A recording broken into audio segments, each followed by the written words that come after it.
Welcome to Weapons and Meme Destruction Podcast, episode 179, which can be found at wmdpodcast.com/179. You can get the audio only on any podcast catcher. Just search Weapons of Meme Destruction, and you can get the video on YouTube, Rumble, and Odyssey. I don't know, David. Maybe this one will get us kicked off YouTube because we're not exactly, I'm not what misinformation exactly lamenting. No, not misinformation, but I'm not exactly bummed out about the prospects of what you this never were going to be. Could turn into. But yes, oddly enough, that's not the stuff we get canceled on YouTube for. No. So. No, if we talk about things that could actually hurt you or affect you, that's usually what happens, is we get kicked off for that. Yeah. But this is just Texas, so it's not like it affects anybody. Yeah, unless you're in Texas. You know. Anyway. There's not that many people in Texas, right? Not millions of Americans. No. So this is one of those topics where everybody's talking about it because it's kind of a big deal. But as soon as you talk about it, you're already out of date. You're already behind schedule because things are moving pretty quickly. But we're recording this on Friday, January 26th, 2024. And so most of the developments, although this has kind of been brewing for about 3+ weeks, most of the developments took place this past week, starting on Monday and proceeding through to today. And there's a lot of things being said about it on all sides, as you can imagine, with a big issue like this. But we have our take, and that's what you're here for. So as we said, one segment today, just the Culture Corner. And Culture Corner, for those of you who are new here, is that part of the show where we talk about things that are going on in society and the narratives that are tried to, our betters try to create in order to push the culture in one direction or another. Usually the direction they want to push is in the direction of dependency, and definitely never in the direction of independence or, personal autonomy, personal accountability, things like that. And so we point that stuff out for you. This one is kind of obvious. You don't even need us to point it out for you. But there are going to be narratives, there are going to be talking points that come out of this in the coming weeks that you need to be on guard for so that you know bullshit right when you see it from the outset. So what we're talking about is the Texas border crisis. If you ask me, the border crisis has been going on for quite some time. I want to say it's something like 6 million. There's been 6 million illegal entrants into the United States since Biden has been president. And there seems to be no signs of slowing down, at least if the job is left completely up to the feds. No kids in cages, though, right? That was a big deal under Trump. There's some of those, yeah. They really shit their pants over that. And now not so much talking about that. Not only are there kids in cages, now there are kids behind, makeshift screens at major airports around the country, like Chicago O'Hare. There's kids in hotels in New York City being paid for by New York City taxpayers. And there's kids also in cages. So, they're doing a real bang up job there in D.C. on one of the core functions. If the United States is to function as one cohesive unit, one nation, you would think that immigration control would be one of the primary functions that the heads in D.C. are supposed to control. It shouldn't have to fall on the states. And again, it's not. Whenever we bring this topic up, the quick fire. What, you don't think they deserve it? It's like no. It's not racist to say that we need to control the border. It's something that needs to be controlled. Kind of like what they do with drugs. If I bring a drug that's legal in one state across a state line into another one, I've committed a felony, have I not? According to that state, yeah. When you break into a country without doing it legally, it's a problem. It's breaking the law. So you get rewarded for that one, but you get punished with another one. I don't understand. And then again, we aren't the only country that does this. Canada does this. Every country does Europe, this. Every country much more aggressively than the United States. Again, much more aggressively. just pointed out, we aren't the only country that has to close up or seal its borders or do any of that. In fact, I think we're the only country that's so flippant with their borders, to be honest with you. Western Europe has kind of taken this tack as well in recent years, and you're seeing look at that. some of the problems. But and I know what I don't want to emulate. Many of you longtime listeners and viewers are probably saying, but guys, what's all this control the border type thing? Aren't you guys libertarians? Aren't you all about like freedom of movement? States don't have any inherent authority to stop people from moving. And yes, absolutely. Smarty farty. Absolutely. If that were the case, if a truly libertarian paradise is what we were living in, then that's exactly what you would have. Because guess what? You would also not have in libertarian paradise. You wouldn't have a massive social safety net that operates like a giant flame to 8 billion moths around the world. When you tell people that you have poor living situations in your country, in many cases caused in no small part by the United States government, bombing your country into oblivion or otherwise causing brain drain where the smartest people that your society has to offer, flee to elsewhere around the world, leaving the poorest and most impoverished behind to starve or suffer. And the United States says, guess what? We're now going to completely open the borders. Well, guess where people are going to come from to come take advantage of the social safety nets that exist in America, or the quote unquote free education. Or if you're in California, what did California just start doing? I think they were going to give free healthcare to illegal immigrants nice. Without. We can't even get that. Right, paid for by the by the taxpayers of California. So again, when you create the environment, and I'm talking about the state, when it creates the environment that causes this mass immigration in the first place, and then massively incentivizes it by allowing one group of people, those that are not currently or at least are on their way to the United States, to benefit off of everybody else that is in the United States and paying into those programs, or at least having their wealth stolen from them via inflation so we can money print to pay for those programs. In either case, you've created for lack of a better term, an extremely unfair situation for the people that live in that country. And oh, by the way, for you statists who object to everything a libertarian has to say about the illegitimate actions of a state, isn't the whole kind of argument that your inherent legitimacy of the state is based on is that its first and primary function is to protect its citizens, not the 8 billion people around the world, its citizens. Its citizens in a democracy are supposed to vote for the politicians that write the laws that protect them first. Then if we want to get into, helping other people, that's fine. But if there's any legitimacy to the state that you tell us that we're supposed to have under democracy, it's to protect its own citizens first, not make them, some juicy plump cow for the rest of the world to feast on for free. So again, your preferred political system created this environment. And in that environment where we don't have a libertarian utopia where property rights are predominant over everything, because if that was the case, then all the people that own property along the Texas border would simply be able to say, I, property owner A, do not allow entry onto my land. That's it. That's a closed border right there. But we don't live in that world. We live in a world where the state says, I have universal, unilateral authority over the control of immigration into and out of this country. I'm going to handle it.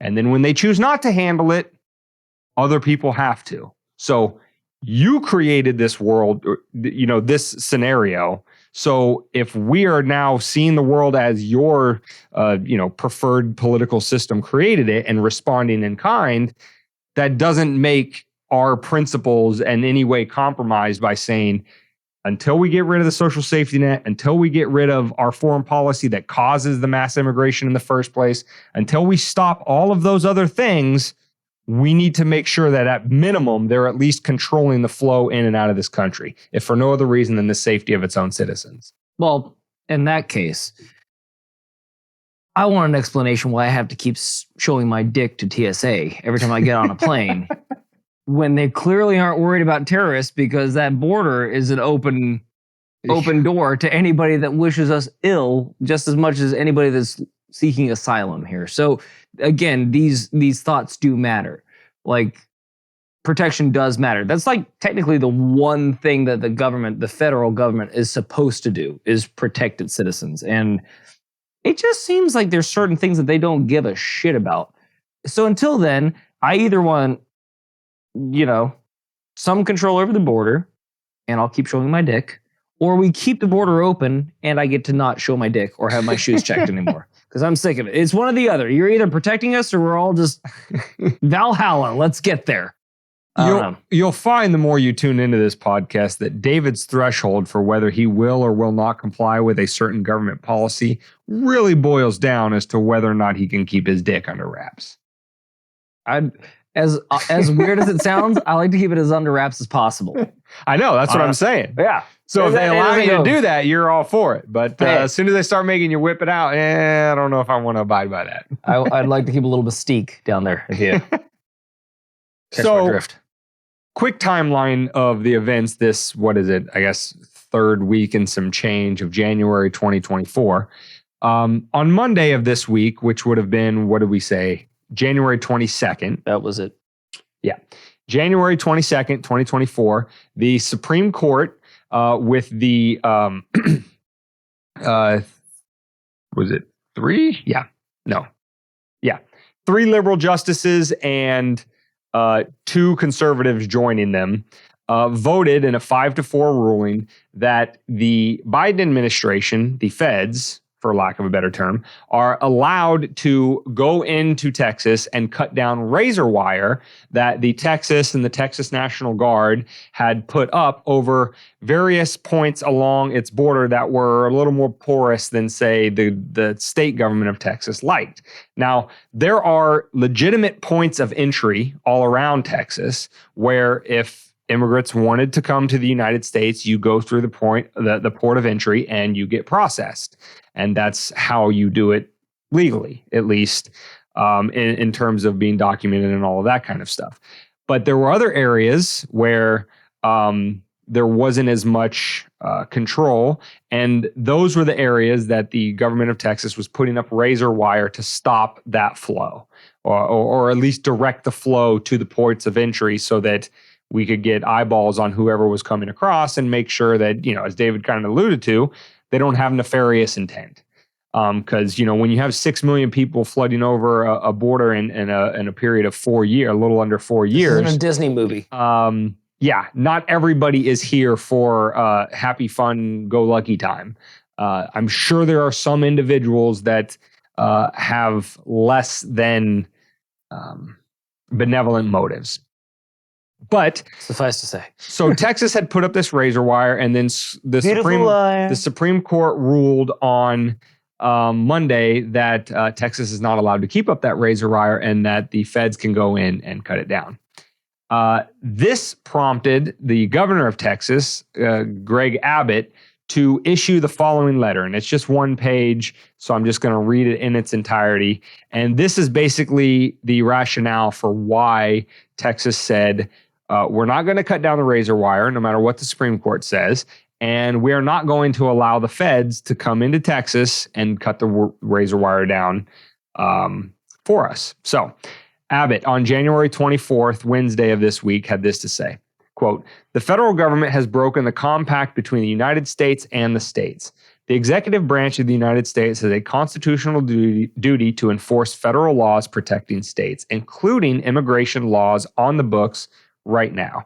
President Biden has refused to enforce those laws and has even violated them. The result is that he has smashed records for illegal immigration. Despite having been put on notice in a series of letters, one of which I delivered to him by hand, President Biden has ignored Texas's demand that he perform his constitutional duties." And then 3 bullet points. Number 1, President Biden has violated his oath to faithfully execute immigration laws enacted by Congress. Instead of prosecuting immigrants for the federal crime of illegal entry, President Biden has sent his lawyers into federal courts to sue Texas for taking action to secure the border. Number 2, President Biden has instructed his agencies to ignore federal statutes that mandate the detention of illegal immigrants. The effect is to illegally allow their en masse parole into the United States. Number 3, by wasting taxpayer dollars to tear open Texas's border security infrastructure, President Biden has enticed illegal immigrants away from the 28 legal entry points along this state's southern border, bridges where nobody drowns, and into the dangerous waters of the Rio Grande. Under President Biden's lawless border policies, more than 6 million illegal immigrants have crossed our southern border in just 3 years. That is more than the population of 33 different states in this country. This illegal refusal to protect the states has inflicted unprecedented harm on the people all across the United States. James Madison, Alexander Hamilton, and the other visionaries who wrote the U.S. Constitution foresaw that states should not be left to the mercy of a lawless president who does nothing to stop external threats like cartels smuggling millions of illegal immigrants across the border. That is why the framers included both Article 4, Section 4, which promises that the federal government, quote, shall protect each state against invasion, end quote, and Article 1, Section 10, Clause 3, which acknowledges, quote, the state's sovereign interest in protecting their borders. The failure of the Biden administration to fulfill the duties imposed by Article 4, Section 4 has triggered Article 1, Section 10, Clause 3, which reserves to this state, Texas, the right of self-defense. For these reasons, I have already declared an invasion under Article 1, Section 10, Clause 3 to invoke Texas's constitutional authority to defend and protect itself. That authority is the supreme law of the land and supersedes any federal statutes to the contrary. The Texas National Guard, the Texas Department of Public Safety, and other Texas personnel are acting on that authority as well as state law to secure the Texas border. So, that's his reason. Take issue with it as you may. And before you get into dissecting it, you remember it was him, right, that put those immigrants on a bus and shipped them up to Martha's Vineyard, right? He was one of them. DeSantis either paid or also helped with it. I think a couple other border states. And you remember what they said? What they said? Yeah. Yeah, they didn't want them there, clearly. And they said they couldn't support them. And it's disgusting that Abbott and DeSantis used these humans as political fodder. Well, what the fuck is letting them in, too? That's turning them into political fodder, too. It's saying, no, we want to... It's the same thing as when those protesters were saying, keep the borders open, keep them free, let everybody in. And then people started walking around with cameras asking them to sign a petition to say, would you like to donate your house to be one of the places that these immigrants can move into? And every single one of them that they ever asked at that place, or at least the ones that they put up, said, well, I can't because I rent. They're like, well, could you contact your leasee or who you're leasing is? Oh, no, I can't. I don't have enough room. I can't. I can barely support. Like, yada, yada, yada. Right. So it's like, it's cool. Again, unprincipled morals are flippant and don't mean shit. So yeah, you can say that we need to let these poor people in. They need homes. And then you go, okay, that's fine. Give them yours. Let them into yours. Well, I can't do that. So then, well, why don't you think about that for another state? If it isn't your state's problem, then it's easy to say, well, that state should be able to handle it. But Texas can't.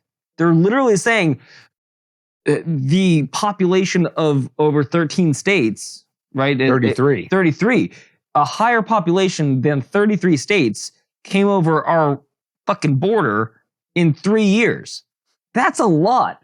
I mean, there's 8 million people in New York, 6 million cross the Rio Grande in 3 years. I mean, not New York, Manhattan proper, New York City. I was going to say, I think New York City is quite a bit bigger than that. Manhattan proper, right. So but think about that. So like all of Manhattan pretty much all of Manhattan crossed Texas. And they're just supposed to be able to absorb that? Get the fuck out of here. Yeah. Texas and other board, that not just Texas. That 6 million is also Arizona, California. Okay. Yeah. Yeah. So anyway, put it that way. Right. That's still a large migration. And it's a large, heavy toll on those two states. By the way, how the fuck is California doing it? I heard they aren't doing so hot with water, energy, space, poop in the streets. Like, they're the ones that are just like, this is great. Well, everyone else is kind of saying, hey, we can't do this anymore. Something has to be done. Yeah, and to your point about those that were objecting to any of the border states doing anything to control it, but then also not willing to take people in themselves. That's even happening at the government level. About that? Yeah, New York City is complaining about it. Chicago is complaining about it. The mayors of those respective cities. I want to say Philadelphia is as well. These were all cities, if you'll remember, just a couple years ago, were calling themselves sanctuary cities. And one important thing about that whole sanctuary city situation is what many of them, at least the more, I guess, educated or maybe savvy in order to make this argument, and I don't disagree with this argument that sanctuary cities made, is they said, listen,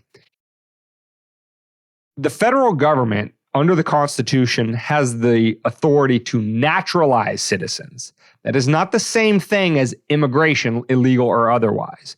And as you may recall from Schoolhouse Rock, or if you didn't have teachers, history teachers that subjected you to educational malpractice, or hungover on one day. What you learned is that all powers not delegated to the federal government stays with the states. And many sanctuary cities and states within which those cities were held made this argument.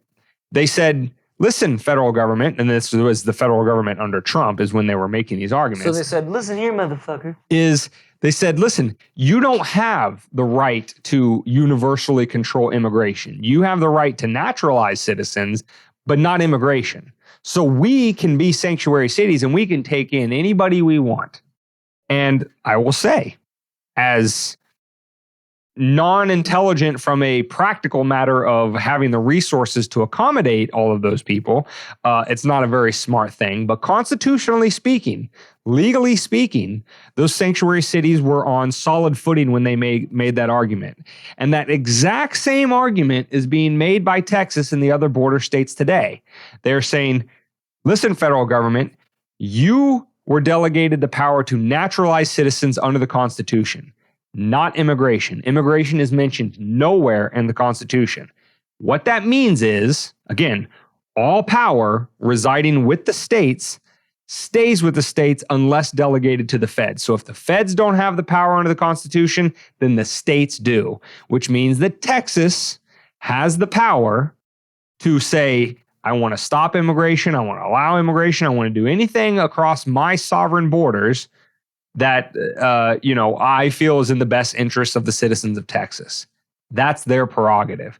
Just like if Texas were to allow it, let's say Texas became a sanctuary state, and they wanted to allow these 6 million immigrants, and those immigrants wanted to keep going north through Oklahoma, and Oklahoma says, I don't want them, then Oklahoma has the same sovereign prerogative to restrict the flow of immigration into its borders, because again, that power resides with the 50 individual states, not the federal government.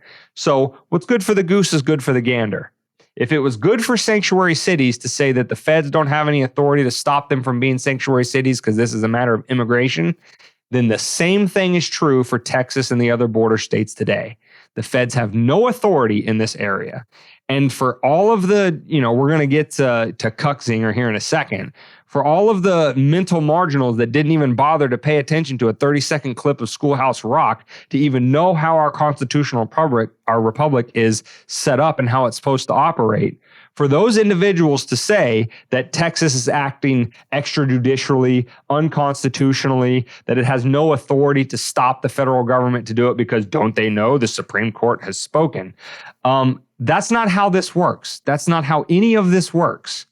Because the whole point of, and if you want a really great book on this, it's a 2010 book written by Tom Woods. It's called Nullification. He lays it out front to back about what the constitutional framework is, that it was individual states that had all of the sovereignty. And they said, let's say each state had 10 things, just to keep it simple. And they say, we want the federal government to do these 2 things, and we're going to keep the other 8. Everything that we tell them they can do, but we keep the other 8. That's how the constitutional framework goes. It's not as soon as the United States was formed and the Constitution was ratified that D.C. got all of the power and the states are just their lackeys. That is completely backwards. And again, read that book if you're interested. We'll have it linked below. It's a great book on this whole concept of how the United States federal system works. But that's the situation that we're in. And so all of the protestations to the contrary that Texas is somehow acting unconstitutionally is an ignorant, completely baseless claim about the constitutionality of this whole situation. And in fact, it's the feds that are acting unconstitutionally because they don't have any authority to act in this particular realm. And before we move on, I just want to make a point that we do realize that there is a human issue here too, and it's sad and terrible what's happening to these people that are forced out of their homes to have to try to migrate here, that are doing it under, the hope of a better tomorrow. It's unfortunate, and our heart goes out to them. However, we are speaking simply pragmatically for each state and the laws therein too that this is affecting. So if you're a family member of an immigrant or are an immigrant or know an immigrant or anything like that, good to you, good on you, welcome. But unfortunately, there's legalese to get into, and it seems like this is one of those things that may or may not be the tipping point of a, dare I say, CW. Yeah. And that gets in, because it seems like the federal government doesn't care to listen to the state, or at least not the states that aren't their color per se. Remember when Trump wasn't giving aid to the blue states and they said that he didn't care about those states? Yeah. Well, what are they saying about this now? When the red states are saying, hey, we can't do this anymore. How, are they listening to them? Yeah. Doesn't seem like it. And like we said, it's the blue states in many respects are also saying the same thing, saying we can't continue to take the numbers of people that we've been taking. And it just seems like Capitol Hill is right. Yeah.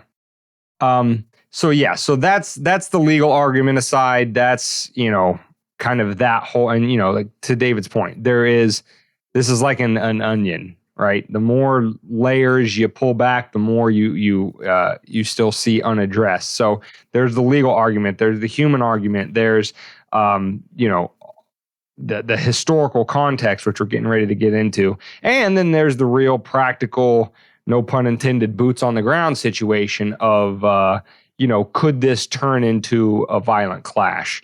And in terms of that. So after Abbott issues that letter, which we just read on Wednesday of this week, other states started to voice their support, and some actually lending material aid. I think I saw that Florida, Oklahoma, and South Dakota had activated their guard units to go to Texas and assist. I think the original purpose before what happened 24 hours later, which we'll get into in a second. The original purpose was simply to help the Texas National Guard, basically man the border and, maintain the wire and all of that kind of stuff. I don't know if it was only those 3 states, but I did see that those 3 states activated their guard to do that. But in the following, 24 hours or whatever, several Republican governors, 25 Republican governors, so a full half of the country, signed on to a letter in support of Texas and in particular Governor Greg Abbott. And that letter is only 3 short paragraphs, so I'll just read that in its entirety. And it's the letter that these 25 governors signed said this, quote, President Biden and his administration have left Americans and our country completely vulnerable to unprecedented illegal immigration pouring across the southern border. Instead of upholding the rule of law and securing the border, the Biden administration has attacked and sued Texas for stepping up to protect American citizens from historical levels of illegal immigrants, deadly drugs like fentanyl, and terrorists entering our country. We stand in solidarity with our fellow Governor Greg Abbott and the state of Texas in utilizing every tool and strategy, including razor wire fences, to secure the border. We do it in part because the Biden administration is refusing to enforce immigration laws already on the books and is illegally allowing mass parole across America of migrants who entered our country illegally. The authors of the U.S. Constitution made clear that in times like this, states have a right of self-defense under Article 4, Section 4, and Article 1, Section 10, Clause 3 of the United States Constitution. Because the Biden administration has abdicated its constitutional compact duties to the states, Texas has every legal justification to protect the sovereignty of our states and our nation. And that last line is getting at what I was just explaining. Like I said, is explained better in that nullification book, is constitutional compact duties of the states. That is what the United States of America is. It is a compact between the states to authorize the federal government to act in the interest of those states. Because Florida or New York or Montana or Texas don't want to handle the duty of national defense, they delegate to the federal government the right of national defense. But each of those states retain for themselves the right to have their own police, to have their own criminal laws, to have their own regulations in many areas of the economy and things like that, to control the illegal flow of people across their borders, et cetera, et cetera. Those powers stay with the states, not the feds. Again, I know I've beat that horse to death, but I just want to reiterate that no matter what you hear from the Cuck zingers of the world or the Rachel Maddows of the world, that this is completely illegal and unjustified and they're acting unconstitutionally, et cetera, anybody that tells you that is completely How many immigrants and utterly does Rachel uninformed about this topic. have in her house? 7, I believe. 7 whole ones? Yeah. Yeah. You just pick that number out of a hat? Absolutely. Excellent. Just That's like good. she would. I was like, wow. Just like she picks her facts and figures. Oh. Completely out of her ass. She just cherry picks them and Yeah. then never removes any clips of her spreading misinformation. Yeah. So, as you can see, over the course of this week, things have started to get a little more serious. So, by about Wednesday afternoon, trailing into Thursday, we had the National Guards of multiple states congregating at the Texas border in order to keep illegal immigration to a minimum, but also to stop the federal government, the Biden administration, from acting on their threats to come into Texas and cut down the razor wire. And that's a problem from a very practical two different groups of troops that don't see eye to eye on a particular subject, but within the same country. That's a recipe for civil war. Well, I wouldn't say it's necessarily a recipe for a civil war, but it's definitely a hot point from which something may occur that may spawn more action that would eventually, let's just say it might be the tinder that lights the whole forest fire of a civil war. That's all I'll say. Like the what was that? Yeah, the massacre on Boston Massacre. Boston Massacre. Right. Yeah, No, not that one. The one where they shot the students in protest. Oh, the Kent State. Thank you. Yeah. Yeah. Kent State Massacre. Yeah. So I'm not saying that it is the last straw or the tipping point or whatever, but it's never a good thing. Just like when two countries do it around the world and, they amass on each other's border and are, doing that stare down, whole dog and pony show. That's usually never a good recipe for peace in that region. And the same thing is true just even though it's within the territorial borders of the United States. This isn't something you want to see happen. However, this is the last resort when these states believe that the federal government is exceeding its constitutional mandate when it's trying to exercise authority that it does not legitimately have. And this whole three branches of government that you always learn about, well, it's supposed to be about checks and balances, right? Congress passes the laws, the president enforces the laws. In this case, he's not. And then when there's ever any sort of disagreement, then the judicial branch steps in and smooths it all out. But as James Madison and Thomas Jefferson were discussing at the beginning of the 19th century is, well, just because you have the checks and balances amongst the feds doesn't mean that those three branches can't, and at some point, collude amongst each other to screw over the states. And then what do you have left? You don't have an executive that's sympathetic. You don't have a legislature that's sympathetic, and the courts won't defend your rights against those other two. All you have left as a state is to act on your own state's authority and do what you think needs to be done. And that's what's happening.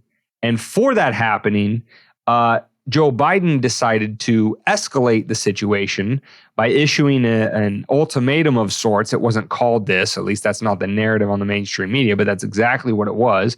An ultimatum that if Texas did not allow access to the razor wire to be cut down or otherwise, if Texas did not allow the entry of federal agents by noon on today, January 26, 2024, that, well, he didn't say what was going to happen, but he gave a deadline of noon today.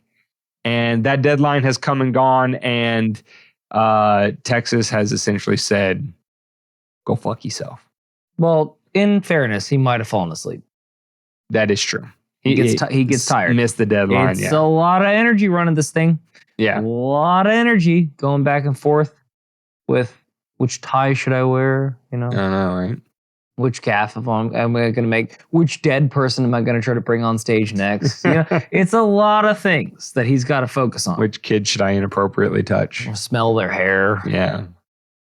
Speaking of hair, you know, legs. So I just got to thinking. Deadline came and went. President Poopy Pants has been making a big deal these last few Destroy years. him, Poopy. Get him. About legal gun owners and about how you silly citizen that think you can do anything to the big bad federal government with your little AR-15. Don't you know we have F-16s? Well, I mean, usually when you remember Obama's famous red line in Syria that then was crossed and he never did anything about it. Usually when you set red lines or deadlines like that and they're exceeded without consequence, usually that suggests that you are as weak and feckless as we thought you were even before you put the deadline in. Now, the bloodthirsty tyrants on the other side, like Adam Cuck are imploring Biden to act on his threat. And I don't... Against American citizens? Yeah. I haven't seen them say open fire. I have no doubt that, the dregs of the internet probably are saying stuff that drastic. But they're not exactly mincing words in the sense that they're asking Biden to make that deadline a firm one. Now, they're too cowardly to say exactly what they want to happen because they are at bottom, deep inside the cold recesses of their black hearts. They want to be petty little tyrants. This is coming from the same side that says that we can't hurt anyone's feelings ever, right? Yeah, can't hurt anyone's feelings. Get rid of every gun that's ever existed because that's the bad thing. So they're trying to pick a fight with the side that likes male toxicity and a lot of firepower. And goes to the gym. And has a lot of guns. And believes in their principles and are willing to die for them. Where your principles, you don't have any, and your morals change with the weather. So, I don't know. It doesn't seem like, again, it's kind of something that we bring up. The people that want to go to war the most are always the people that experience it the least. Yep. Have never experienced it before whatsoever. So they think they're those types of people like, I think if I ever got in a fight, I would be pretty good because I used to play table tennis and I've got really good reactions. So I think I'll hold my own in a fight pretty well. Yeah. So go and fuck up Texas. I'm going to say that about Texas. Yeah, you're not exactly picking on the smallest of the brothers first. Yeah, and of all the states, I think they have the most of that nasty little 3-letter word that you hate that we need to get rid of and create all these laws around. So again, and at the end of the day, this is what tribalism really boils down to, is that you don't even know what the hell you're saying anymore. Yeah. Adam Kinzinger or Cucksinger or whatever the hell your name is. You're calling upon action, aggressive action upon another American citizen. That's where we're going. Yeah. This coming from the side that supposedly wants to bring this country back together, that supposedly wants to build back better, that supposedly wants to make this whole land into a utopia of butterflies and gumdrops, lollipops, and all the good stuff. But at the same time, you're also the one saying to Big Daddy, go beat up my brother because he sees the world differently than me. Yeah. And, we have sitting congressmen and women on the Democratic side urging President Biden to seize control of the Texas National Guard. Again, good luck with that. And, for Cucksinger's point, nameless faceless guy is going to throw it up here. Is a tweet where the Attorney General of Texas, Ken Paxton, said there's no way, paraphrasing, there's no way that Texas would have joined the Union if that meant we couldn't protect ourselves. And then Kinzinger thinks that he's really saying something profound when he says, you didn't join the Union, you lost the war, idiot. So a couple things to unpack there. First of all, that first sentence, you didn't join the Union. Now, obviously, with the second sentence, you lost the war, Kinzinger is talking about the Civil War. As, again, he's so enamored with and fixated on about everything. If anybody even remotely objects to anything Biden or the federal government does, he's always back to the Civil War, even on less on-the-nose topics like this one obviously is. And the first thing is, you didn't join the Union. Yeah, they did. In order to secede from the Union, they first had to join the Union. Now, according to Cucksinger's version of Schoolhouse Rock, none of the states in the Union are there voluntarily. They were all forced to join in the first place, and then when any of them tried to leave, they were forced to return. That's the way Kinzinger thinks that these 50 states came together, which, again, is monumentally idiotic. But then the second thing is you lost the war. And this gets back into that whole Civil War trope that, these federal statist bootlickers like him are always fond of saying. This is just another veiled version of might makes right. Because just like in a divorce, if the wife is getting the living shit beat out of her and the husband beats her ass back into the house, well, you lost the fight, so you got to stay married. You can't get divorced. Doesn't matter how poorly you're being treated.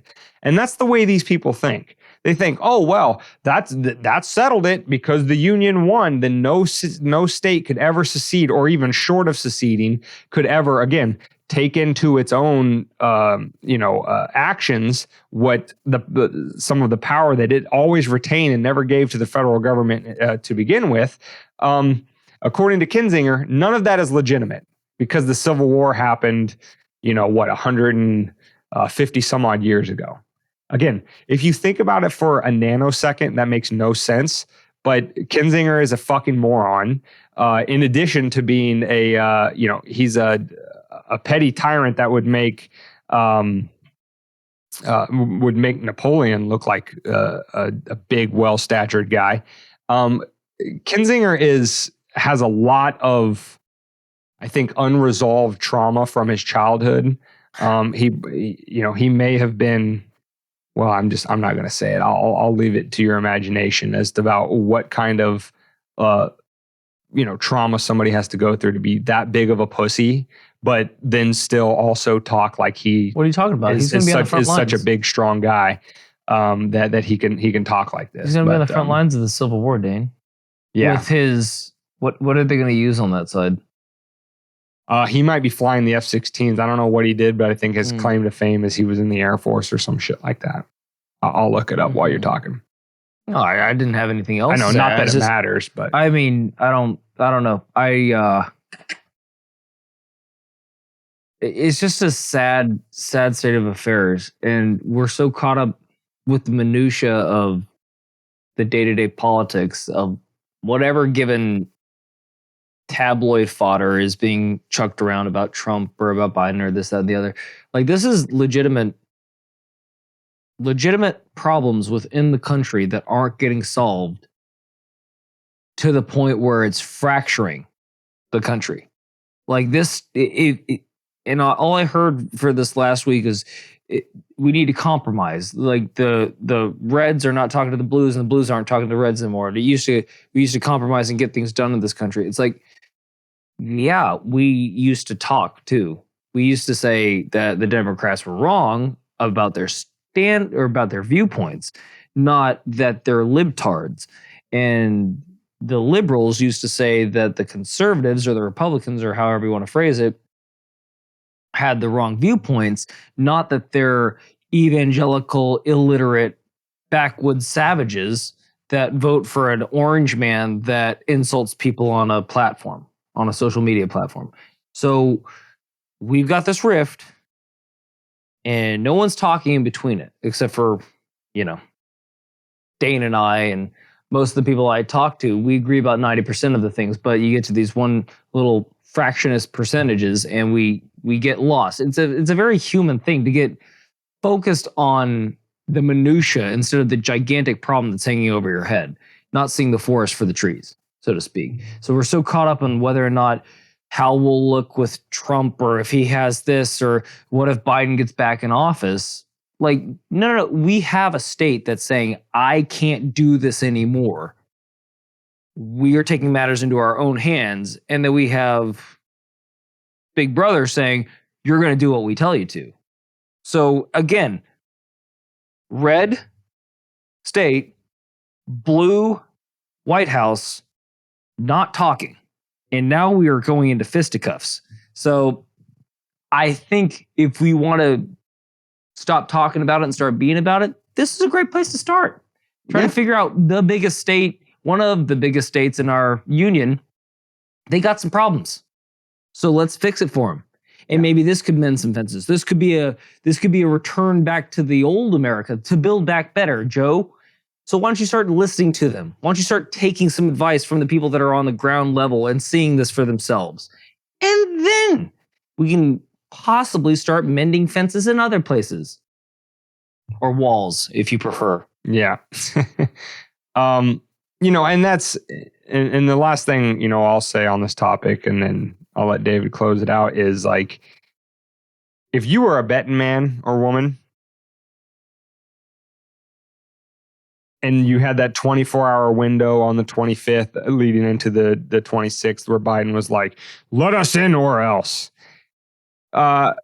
you would probably bet pretty strongly and with a lot of conviction that that threat was not going to be followed through on. I mean, let's think about the sides here. Like David said, we have the one side that has all the guns and the masculinity and all of that kind of stuff. And then on Biden's side, you have 81 million voters, half of whom were dead at the time they voted. The other half can't figure out what their gender is. And then the military that he commands is either spread out all over the world, hopelessly, far away from the homeland that it's supposed to be protecting. Director of Defense. He just takes a vacation without telling anybody. Most of the military spread out all over the world. And then, what little is left here has woefully dwindled numbers because, I don't know, Biden in his infinite wisdom decided to wash out thousands of military personnel because they wouldn't get the little, medical treatment that they were supposed to get against their will over the past few years. And that same policy has also decimated the recruiting numbers such that you regularly have all the way up to generals testifying in front of Congress saying, we don't know what we're going to do here. We haven't reached recruiting goals in the last however many quarters, and we don't see any end in sight to where people are going to pick up and start, joining the military more like they used to.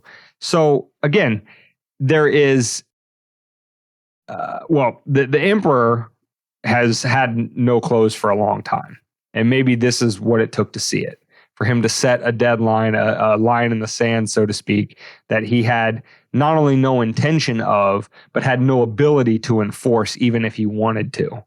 And, maybe that's the beginning of the end for him. I mean, I have no doubt that he and his whole political machine will, just like they used COVID in 2020 to be able to completely manufacture different voting laws to be able to stack the deck in their favor in that election as much as possible.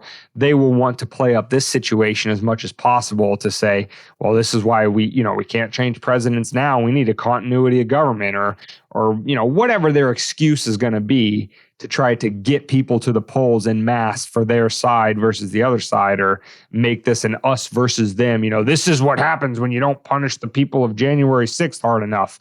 You get states like Texas. Whatever their argument's going to be over the coming weeks, we all know what it is. But as long as we all see what happened just today on January 26, 2024, that when push comes to shove, when the rubber is really time to meet the road, he can't do a fucking thing about it. All his big banter about F-16s and bombs and tanks and blah, blah, blah, if you don't give up your guns, is all a bunch of bullshit. Because at the end of the day, his decimated military that he's the commander in chief of are not going to turn their guns on their cousins and their neighbors and stuff like that. And they're not going to carpet bomb a whole city because guess what? Their family lives right next to yours. And he's not going to do anything. So as soon as they start to overstep their bounds, as they did in this case, and a state or a group of states or even just group of individuals stand up and say, no, that's it, enough. We're not going to initiate violence, but we're going to tell you when you've gone too far and we're not going to let you go any further. You want to fire the first shot after that? That's on you. We're not going to do it, but you're not going to keep going in this direction. You do that, you will start to get your country back. It doesn't have to get to bloodshed. Call their bluff, because they don't have anything in their hand, and you know it. You can see their hand, and they're still trying to bluff you. So don't fall for it. Texas didn't. Good on them. Good on the other 25 states that came to their defense. Good on Florida, Oklahoma, and South Dakota for actually sending National Guard units there to help them. This is exactly what we need more of, to put D.C. back in line and make it realize that it legislates and it acts for us, not the other way around. I don't have anything to add to that, to be honest with you. You just want to get out of here. No, I think that's a you good want to way get out sum here it and up. get over to the Texas border and help out. What's that? No, I'm all set with that. But anyway, Dane, with us on the eve of the verge of the second coming of Texit, and thusly potentially civil war, and I'm not talking about the Marvel universe, my friend. Where can they find this episode of 179 to avert a potential calamity in this country?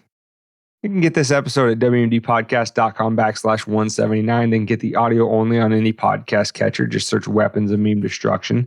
They can get the video on YouTube, Rumble, and Odyssey, where they should be liking, subscribing, sharing, commenting, doing all that algo food for us. Help pump up the show in any way you can. But they can also follow us on Twitter, X, TikTok. They can go over to the website and sign up to the email list on the homepage to always stay in contact with the show, also text that number 610-596-WMDP. That's 610-596-9637 for real-time updates about the show. And while they're over at the website, they can join that Support Our Work tab. Donate $1 a month, $5 a month, $10 a month, whatever you're comfortable with, a one-time donation, anything is appreciated. We have a Bitcoin wallet down in the show notes of the videos. You can donate to us there. You can buy some merch from the merch store. That link is also below. Tons of ways to support the show. Any and all of them are much, much appreciated. And who knows, if you give us the financial wherewithal to do it, maybe you'll see your boys taking the show on the road and broadcasting to you live from the front lines of not only the border crisis in Texas, but maybe... I can't wait to stand in a hurricane. Yeah, Dane, it's really coming down in buckets out here. I gotta tell you, I don't know why the hell were the weapons of immune destruction crew is following Hurricane Katrina again. No, with all that being said, just want to say one more thing. Be kind to one another. Take care of each other, because you never know if the fucking is happening to somebody that day, or if it's happening to that state that day. So other than that, remember that we're all part of this together, and stay safe. And as always, guys, stay free.